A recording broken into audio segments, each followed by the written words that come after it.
waking up at 3 or 4 a.m. in the morning and not being able to get back to sleep? If you find yourself waking up early, do you also have problems where you tend to crash in the afternoon, like maybe 2, 3, or 4, and you feel like you have to have caffeine or something else to keep you going? If you do, if this is something we really need to talk about, because this is a major, major issue. And the most common thing that we're going to see affect you and cause you to wake up first thing or early in the morning and not be able to get back to sleep is typically blood sugar related. And it has to do with your adrenal glands, which sit on top of the kidneys and produce cortisol and adrenaline. They produce catecholamines, a group of hormones. And what it will do is if you have, listen guys, if you're not stabilizing blood sugar throughout the day, you're going to be stressing the adrenal glands. The adrenal glands will produce more cortisol and adrenaline in an attempt to raise your blood sugar, okay, throughout the day. Okay, this is something, if you're not stabilizing blood sugar throughout the day, your adrenal glands, your brain will signal the adrenal glands to make cortisol and adrenaline to raise blood sugar. Your body does that by those hormones, the cortisol and adrenaline, stimulate the release of blood sugar from the liver and release of stored blood sugar from the muscles into the bloodstream, and that raises your blood sugar so that the brain can continue to have sugar or glucose to run your bodily functions. So the brain will always demand sugar, blood sugar. If you don't have even blood sugar and you're not eating and supplying your body with an even amount of fuel throughout the day, you're going to trigger this mechanism where the brain activates the adrenal glands so it can raise blood sugar. Okay, follow me there. The way this ties into your sleep at night is that if your blood sugar tends to drop throughout the night, so if you go to bed, especially one of the things that can really trigger this is that if you eat something that is higher in carbohydrates closer to bedtime, it can cause your blood sugar to spike and then crash several hours after you're going to sleep, a few hours. It's called reactive hypoglycemia. Okay, that's very common. That occurs very commonly. So if you're eating like if you're eating fruits or you're eating something sweet before you go to bed and you're having problems sleeping, stop that. Eat a protein source with good fats before bed, even right before bed. That's quite all right.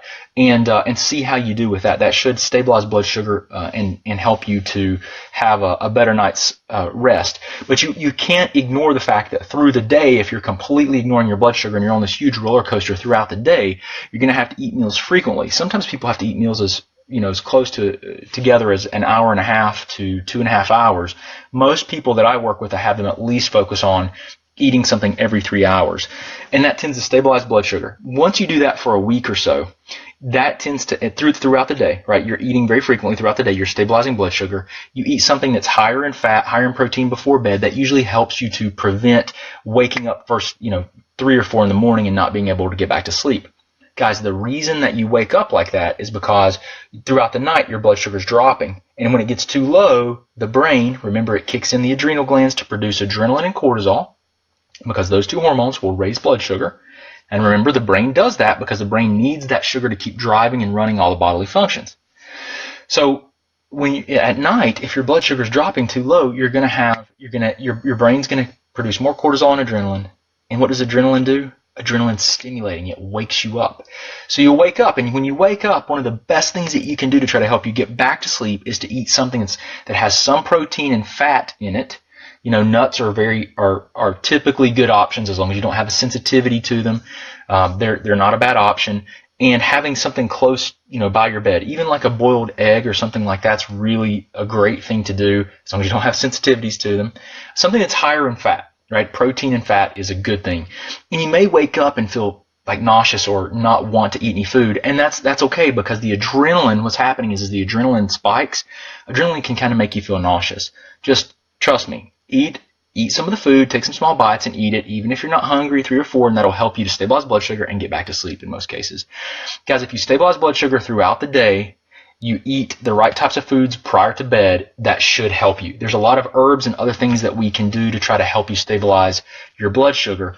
But again, this is a symptom, guys, that is something you need to understand what's happening. Now, this is just one of the plausible mechanisms.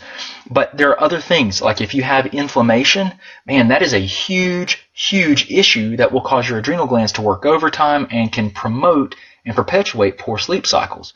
And then that feeds into other things like hormonal imbalances, adrenal issues with the adrenal glands where they're run down, they're fatigued, problems with neurotransmitters and brain chemistry. And that can all come back to sugar, which can be in large part also driven by inflammation. So rather than just taking some of these tips and advice, it's a great way to try to help you, help yourself right now.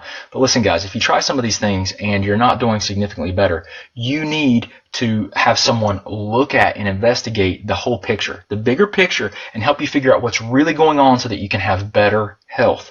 These things, listen, all these things, blood sugar fluctuations and all these issues, they lead to bigger problems down the road. They lead to diabetes. They can lead to, guys, you know what type 3 diabetes is? Type 3. Alzheimer's disease. Just Google it. You'll see it all throughout the scientific literature. Type 3 diabetes, they're calling it Alzheimer's disease type 3 diabetes. Now, there's probably other mechanisms that promote it, but you guys, it's really important that you take your health seriously. You can start here with eating more frequently and trying to do some things like strategies like eating before bed, the right types of foods, and then if you wake up, eating a protein and fat source to help stabilize blood sugar, okay, and to help you get back to sleep. If you guys have any questions, let me know. I really appreciate you guys. I hope you have a wonderful day, guys. Help us help other people. Remember, we want to build a community of people that are their own advocates, that are working to take their health back, that are working to be better partners with all their healthcare providers. We're just trying to change the world, do it in a very positive way. So help us help other people. Share this message. If you guys need help, the first place that I would suggest you start, especially if you have thyroid dysfunction, right? If you have thyroid dysfunction, you need to understand the tests that you need to have done. Okay, so we have a guidebook, the 9 tests required to understand your thyroid. You can look in the section above. There should be or the description below. There should be a link to our 9 test guidebook. That's exactly where I suggest you guys start, because that will help you better understand all the tests that you need for your thyroid and really help you to better understand what might be going on.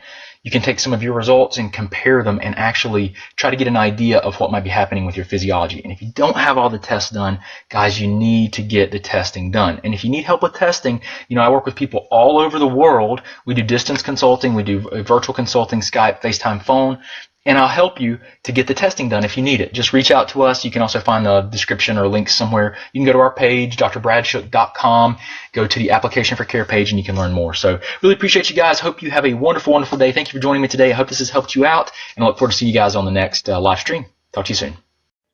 Hey guys, Dr. Shook, thank you for viewing our videos. I hope they help you out. If you want to, just subscribe to our channel somewhere here. You can watch a video that YouTube's actually selected for you, so hopefully it'll help you out. If you need any other information or resources, just look in the description. We've got links to our website, to our 9 lab test guidebook, and everything else that we do. I really appreciate you, and I hope you guys have a great